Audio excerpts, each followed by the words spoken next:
Hello friends. Industrial management and entrepreneurship development lecture series में आपका स्वागत है।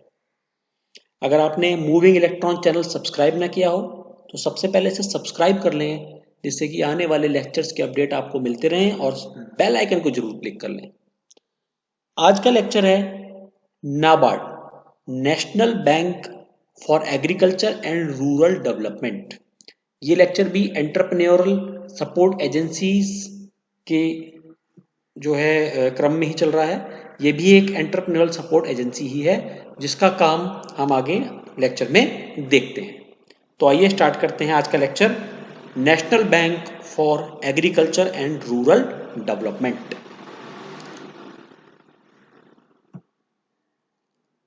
नाबार्ड, नाबार्ड क्या है? ये होता है, ये है आपका national bank for agriculture and rural development. The importance of institutional credit in boosting rural economy has been clear to government of India right from its early stages of planning। यानी कि भारत सरकार को शुरुआत से ही, जब से हमारा देश आज़ाद हुआ है, तब से ये बात अच्छे से समझ में आ गई थी कि अगर हमारा देश का गांव उन्नत होगा, हमारे देश के जो गांव हैं वो उन्नत होंगे, तभी हमारा देश उन्नत हो पाएगा। तो हमें जो है रूरल इकोनॉमी को डेवलप करने के लिए, बूस्ट करने के लिए कुछ ना कुछ मजबूत कदम उठाने पड़ेंगे, कुछ ना कुछ इंस्टीट्यूशंस बनाने पड़ेंगे जो कि रूरल इकोनॉमी को बूस्ट कर सकें। Therefore the reserve bank of India at the insistence of government of India, यानी कि पहल पे भारत सरकार की पहल पे रिजर्व बैंक ऑफ इंडिया जो है उसके द्वारा, ठीक है, एक कमेटी जो है वो बनाई गई, जिसका काम था रिव्यू करने का। ठीक है, क्या रिव्यू करना था? उन्हें जो भी रूरल एरिया था उसको रिव्यू करना था कि वहाँ की इकोनॉमी कैसे रिवाइव की जा सके, कैसे वहाँ की इकोनॉमी बूस्ट की जा सके।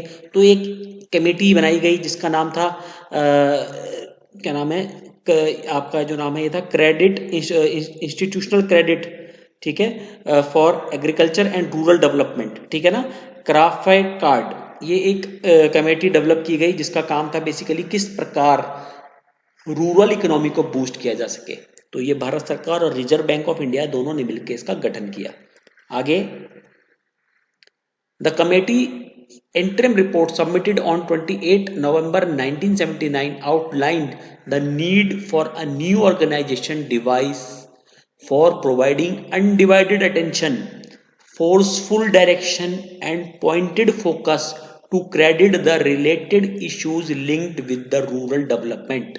यानी कि उस कमेटी ने 20 नवंबर 1979 को एक रिपोर्ट जो है भारत सरकार को दी, जिसने उसमें लिखा गया कि एक ऐसी ऑर्गेनाइजेशन का ज़रूरत है जो कि सिर्फ अटेंशन दे किसके ऊपर? रूरल इकोनॉमी को बूस्ट करने के ऊपर, ठीक है, और उसके जो गोल्स हैं वो पॉइंटेड, इनके फोकस गोल होने चाहिए, ठीक है। क्रेडिट रिलेटेड इश्यूज जो भी हैं वो सारे के सारे लिंक करते हुए रूरल इकोनॉमी डेवलपमेंट के एक जो है कमेटी का गठन किया जाना चाहिए। ऐसी रिपोर्ट जो है वो सबमिट की गई।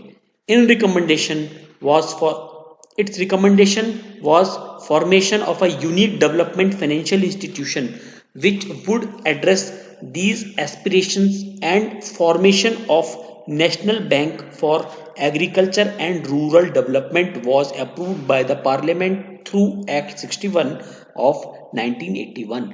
तो इस इंटरिम रिपोर्ट के बिहाफ पे भारत सरकार द्वारा जो है 1981 में पार्लियामेंट एक्ट 61 द्वारा एक बैंक बनाया गया, national bank of for agriculture and rural development, NABARD. ठीक है, तो इस तरीके से नाबार्ड का गठन हुआ। NABARD came into existence on 12 July 1982 by transferring the agriculture credit function of RBI and refinance function of the agriculture refinance and development corporation. ये जो ARDC था पहले, उसने और RBI ने जब अपने सारे के सारे जो भी एग्रीकल्चर की जो क्रेडिट्स थे, क्रेडिट फंक्शंस थे, वो सारे के सारे 12 जुलाई 1982 को जो है नाबार्ड को दिए। तो 12 जुलाई 1982 से जो है नाबार्ड वो एग्जिस्टेंस में आया, नाबार्ड जो है गठन हुआ। It was dedicated to the service of the nation by the late Prime Minister Srimati Indira Gandhi on 5 नवंबर 1982, यानी कि 5 नवंबर 1982 को ये श्रीमती इंदिरा गांधी, जो कि हमारी पहली महिला प्रधानमंत्री थी, उनको डेडिकेट किया गया। ठीक है। Set up with an initial capital of 100 crore, its paid up capital stood at 14,080 crore as on 31st March 2020। यानी कि 100 करोड़ से स्टार्ट किया गया था और लगभग 14,000 करोड़, 14,080 करोड़ जो है वो 31 मार्च तक जो है इसका जो है वो कैपिटल था। Consequent to the revision in the composition share capital between Government of India and RBI, NABARD today is fully owned by Government of India। ठीक है, आज की तारीख में जो नाबार्ड है वो पूरी तरीके से भारत सरकार का एक उपक्रम है। The initiatives are aimed at the building and empowered and financially inclusion rural India through specific goal-oriented department which can be categorized broadly into 3 heads: financial, development and supervision. तो इसका जो मेन काम है वो काम क्या है? फाइनेंशियल सपोर्ट, डेवलपमेंट और सुपरविजन का जो काम है, जो भी हमारे ग्रामीण क्षेत्र है उसमें, जो भी हमारा अनडेवलप्ड क्षेत्र है, जो भी हमारा पिछड़ा क्षेत्र है उसमें फाइनेंशियल, डेवलपमेंट और सुपरविजन का काम जो है वो नाबार्ड का है। Through these initiative we touch almost every aspect of rural economy. तो इन 3 चीज़ों से जो रूरल इकोनॉमी के लगभग सभी जो हैं हमारे जो भी कोने हैं हमारे, उन सबको इससे जो छूने की कोशिश की गई है। ठीक है। The functions of NABARD. अब नाबार्ड के क्या क्या फंक्शंस है वो हम देखेंगे। Providing refinance support to building rural infrastructure. ठीक है ना, जो भी हमारी रूरल इंफ्रास्ट्रक्चर के डेवलपमेंट के लिए जो भी बिल्डिंग्स वगैरह की जरूरत है उसको सपोर्ट करता है NABARD. Preparing district level credit plans to guiding and motivating the banking industry in achieving this targets. ठीक है ना, तो जो भी डिस्ट्रिक्ट लेवल पे जो भी आपके इंडस्ट्री जो सेटअप हो रही हैं, ठीक है ना, बैंकिंग इंडस्ट्री जो हैं, तो उनको जो है किस तरीके से लोन वगैरह प्रोवाइड, किस तरीके से हेल्प करें रूरल सेक्टर्स का, एग्रीकल्चर सेक्टर का, उसके लिए बेसिकली इसका उपयोग में लाया जाता है काम है ये। Supervising cooperative bank and regional rural banks to helping them develop sound banking practices onboarding them to CBS platform. यानी कि जो भी बैंक्स हैं उन्हें CBS प्लेटफॉर्म पे लाने के लिए भी इसने काम किया। CBS प्लेटफॉर्म आप समझते हैं कि CBS क्या होता है? CBS का मतलब होता है कि आप जो है सेंट्रलाइज बैंकिंग सर्विसेज, ठीक है ना, तो सेंट्रलाइज बैंकिंग सर्विसेज के लिए भी जो है, जो भी रूरल एरिया के रूरल बैंक्स जो हैं उसमें जो CBS फॉर्मेट लाने के लिए भी नाबार्ड ने काम किया है। ये भी इसका एक मेन फंक्शन है। Designing new development scheme to the implementation of government of India's development scheme. जो भी भारत सरकार की जो भी डेवलपमेंट की जो भी विकास की जो भी स्कीम्स होती हैं, ठीक है, उसको डिज़ाइन करने का, उसमें नई चीज़ें इम्प्लीमेंट करने का काम भी नाबार्ड का होता है।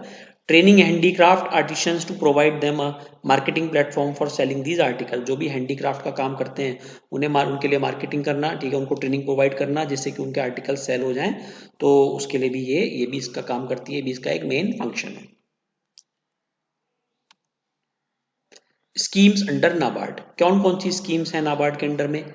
डेयरी एंटरप्रेन्योरशिप डेवलपमेंट स्कीम, यानी कि जो भी डेयरी हैं, जो भी दूध का काम होता है, दूध प्रोडक्ट, जो भी दूध का जो भी ग्रामीण क्षेत्र में काम होता है उसको जो है इंडस्ट्रियल फॉर्म में सेटअप कराने का काम जो है वो भी नाबार्ड करता है। ये भी एक स्कीम है नाबार्ड के अंडर में। Commercial production units of organic inputs, जो भी ऑर्गेनिक आपके इनपुट्स हैं उसको भी कमर्शलाइज करने का जो काम करता है वो भी नाबार्ड के अंडर में आता है। Agree clinic and agri business centre scheme, जो भी एग्री क्लिनिक हैं, जो भी आपकी खेती बाड़ी में जो भी आपके पेस्टिसाइड वगैरह जो होते हैं, ठीक है ना, जो भी इसके जो बिजनेस होता है उसके सेंटर्स को डेवलप करने का जो है वो भी स्कीम में आता है नाबार्ड में। नेशनल लाइफ स्टॉक मिशन ये भी नाबार्ड का एक स्कीम है।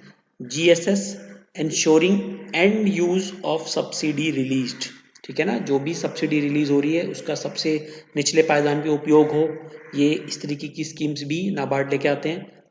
इंटरेस्ट सब्सिडेंट स्कीम्स, ये भी नाबार्ड लेके आते हैं। Formulation of special long term refinance scheme. जो भी स्पेशल लॉन्ग टर्म के लिए जो भी हम रिफाइनेंस करते हैं, दोबारा से लोन देते हैं किसी भी इंडस्ट्री को, उसके लिए भी जो है ये आपका नाबार्ड काम करता है। तो बेसिकली नाबार्ड जो है वो आपका एग्रीकल्चर, जो कृषि क्षेत्र है, जो भी ग्रामीण क्षेत्र है, उसके लिए काम करने के लिए इसका गठन किया गया था 1982 में। ये हम याद रखेंगे, ठीक है। और कौन कौन से काम करता है, कौन कौन सी स्कीम्स आती हैं इसके अंडर में, ये हमने आपको सारी बताई है। अगर आपको ये लेक्चर पसंद आया हो तो आप सब्सक्राइब कर लें मूविंग इलेक्ट्रॉन चैनल को तुरंत, और बेल आइकन को जरूर क्लिक कर लें। Thank you very much.